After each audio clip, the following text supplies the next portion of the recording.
Thanks to the support as a channel member, Harold Rotmo. Years from now, historians will look back at that moment where we thought we'd have a bit of a gamble on Simon Patton and go, you know what, that Kev, he's a genius.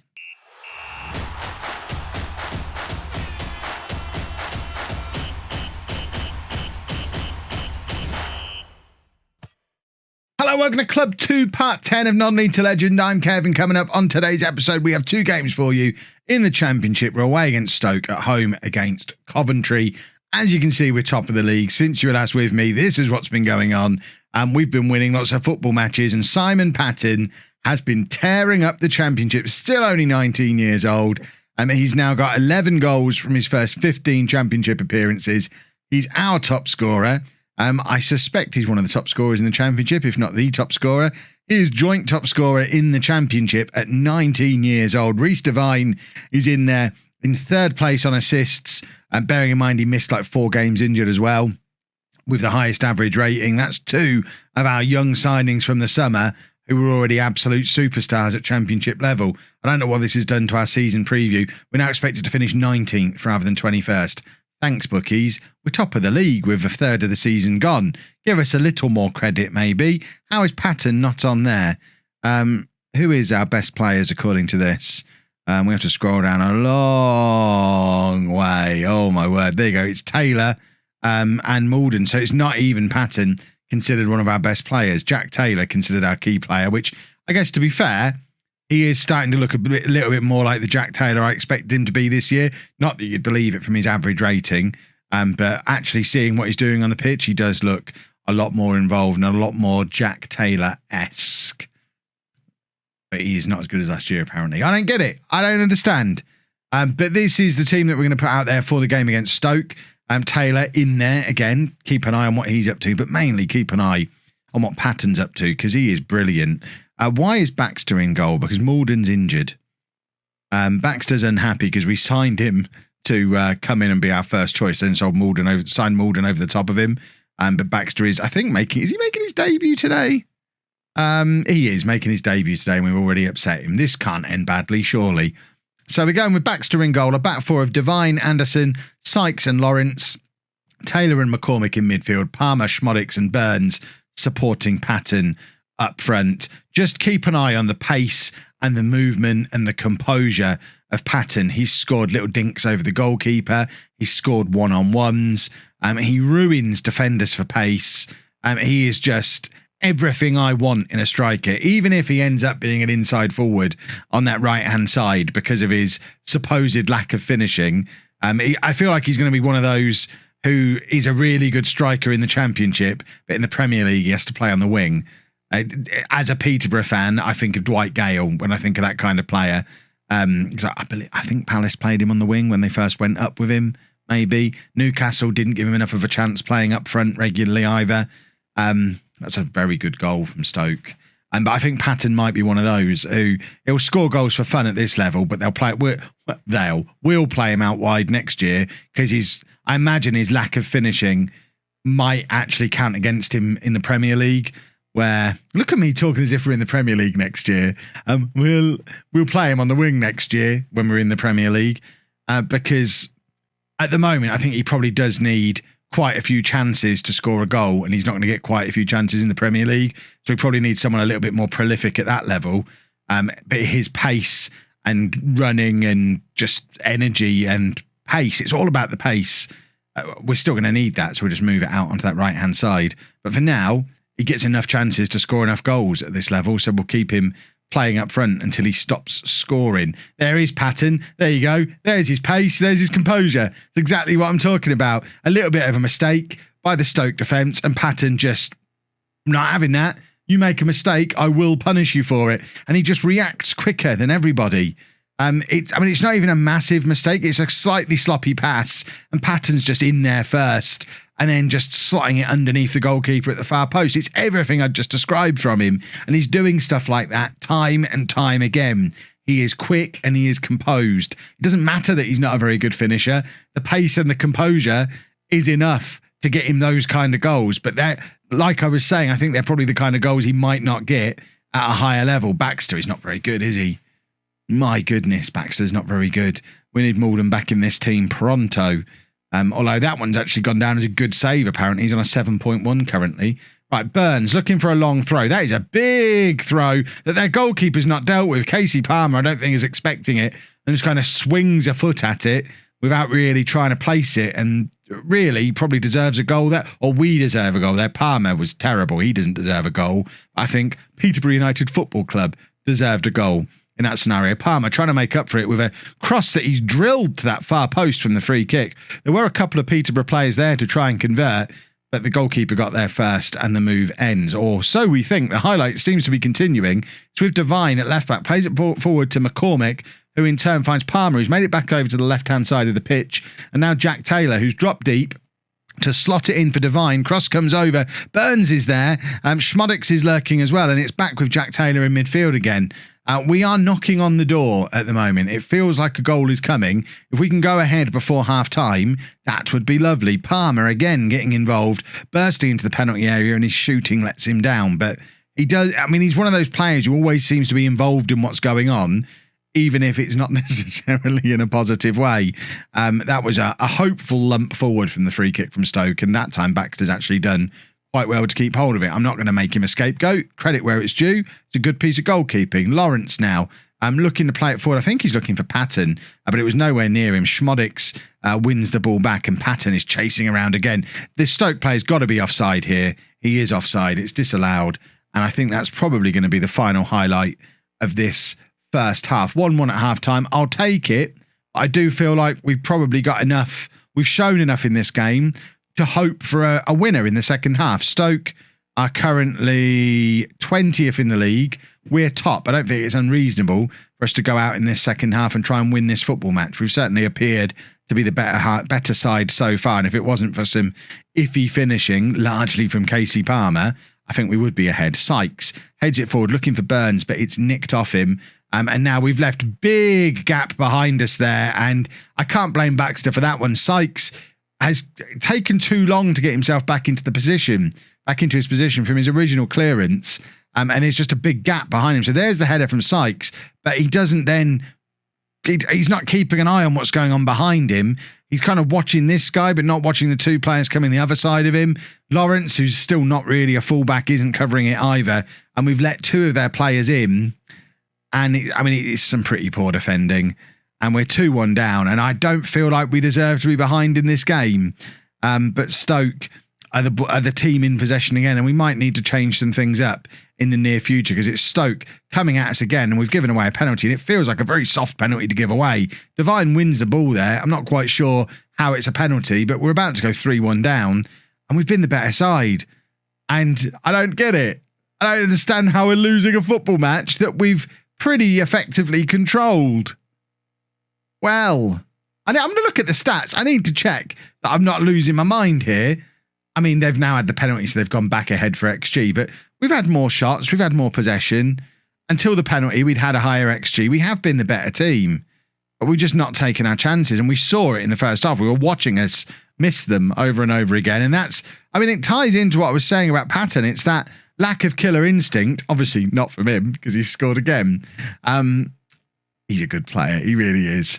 But the rest of the team maybe needs to get up to his level. We've got a Premier League striker in a League One team, and at the moment he's he's dragging us to the top of the league, and we just need everyone else to step up to his level to keep us there. But he's doing very well so far. Devine now looking for a long throw of his own. We've not got long throws turned on, I don't think. I don't remember turning them on. But we've tried two of them in this match, and they've both been pretty effective. Taylor plays it into Devine. Devine slots it into Palmer. Square it. He shoots the buffoon. It doesn't matter, though, because Simon Patton has his hat-trick. People will say again, Kev, do you record the intros before or after the episode? I record them before. Now that one is justified. Patton was getting better and better all the time, which is why I did the intro that I did today. And now he's come in with a hat-trick already in this game. He's a very good player. We've got ourselves a proper top-tier striker. I've said before on one of the previous episodes, I think we've got a £30 million player there that we've picked up for 750,000. The amount of goals he's scoring in the Championship, it's there's value. We've made some money on him, whether we go up or not this year. Right, we're going to make that final change. We're going to get Reed on, but we're going to put Taylor to box. We've also brought Richards on the left-hand side because Palmer's just been too wasteful today. And I'm going to encourage them and hope that with the couple of changes that we've made, we might just be able to sneak a winner. It's asking a lot of PATTON because I don't see anyone else scoring. And PATTON's already got 3, but, you know, we'll see. You never know. It doesn't seem to be happening. 3-3 away from any away draw is good for a newly promoted side. Let's make excuses. We are top of the league and they're in a relegation battle, but is it a Tuesday night that we've come to Stoke on? It's a Saturday afternoon. It's not quite the same, is it? It would have been all right. Could we do? Let's not try and do the cliche. But you know what? PATTON's good. I'm happy. Are we at home in the next game? We are home against Coventry, who have got Big Johnson Clark Harris up front for them. So hopefully I can prove that I was right in selling Clark Harris and bringing in PATTON. I think the top goal scorers chart probably already proves that. That's the wrong thing. Because PATTON now out on his own as top scorer in the Championship. And we got double for Clark Harris what we spent on PATTON. But hopefully he can prove it in a match now. So a couple of changes for the Coventry game. Malden's fit enough to come back in. I think if Malden plays in that last game, we probably win it because we don't concede those 3 goals. And we're also bringing Solomon Otterbor back in on the left-hand side, one of the heroes of last year who's been missing for a lot of this season because of injury, but is now fit enough to come back into the side. Palmer moves over to the right-hand side as a winger, where hopefully his lack of finishing will be less of a problem. He's a very skillful player, lovely delivery, excellent crosser, excellent passer. Let's get him on the right-hand side where his inability to finish is less harmful, hopefully. We'll see.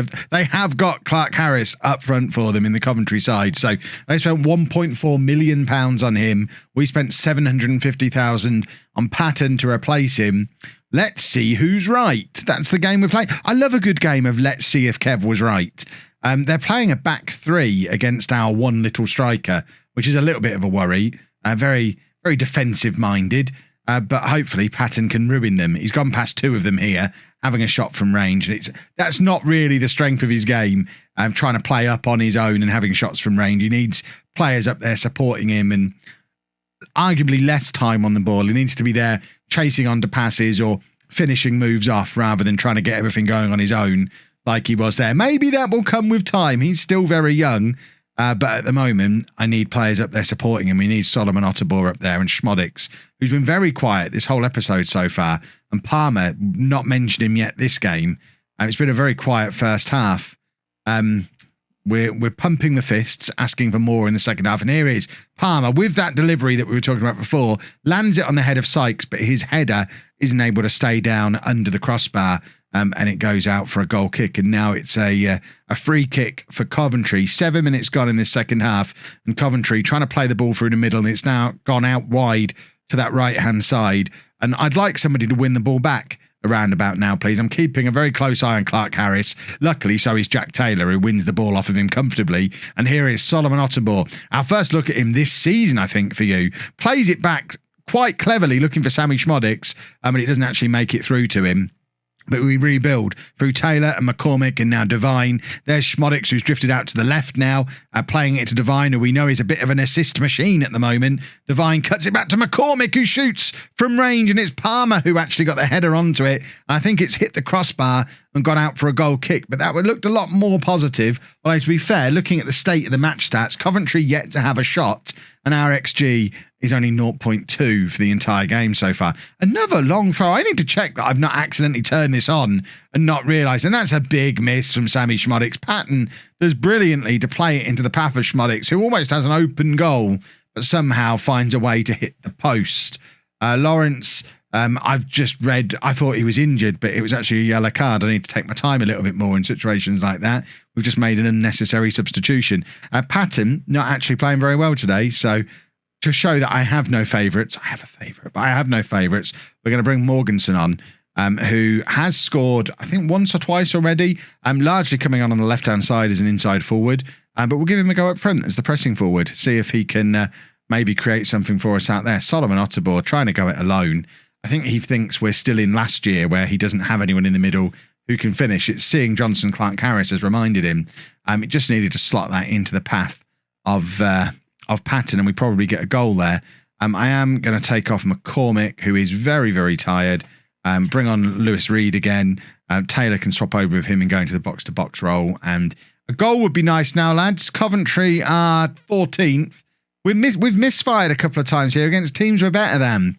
A winning goal here would be helpful in our push for promotion, and it is Sykes, and we've only gone and done it in the 89th minute. It's Ross Sykes, a very unlikely scorer from the circumstances. I mean, he is forward for a free kick, but it's not a header that he's scoring. It bobbles free to him as the move looks like it's breaking down, and Sykes just whacks it really hard from just inside the area. It's 1-0 to Posh on 89 minutes. I mean, you look at the stats, you can't argue that we deserved the win. Coventry have come here very defensive-minded to defend. They've got Johnson Clark-Harris up front, who in real life I love. Let's not misunderstand me, but we didn't have a lot of fun with him last year at Peterborough in this save, and having him up front, they've decided there's no point trying to attack. They didn't have a shot on target in the entire game, but did defend resolutely and almost frustrated us, but not quite. Sykes turning up with a last gasp winner, which leaves the league table looking like this. 4 points clear now as we hurtle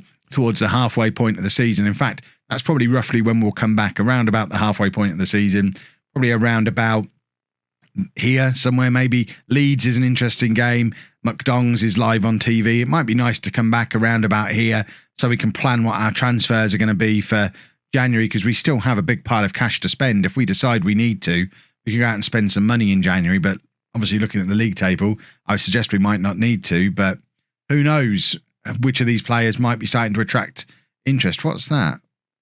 I don't know what that means. Waiting. Pleased with how Luca Connell's promise is going. What was the promise?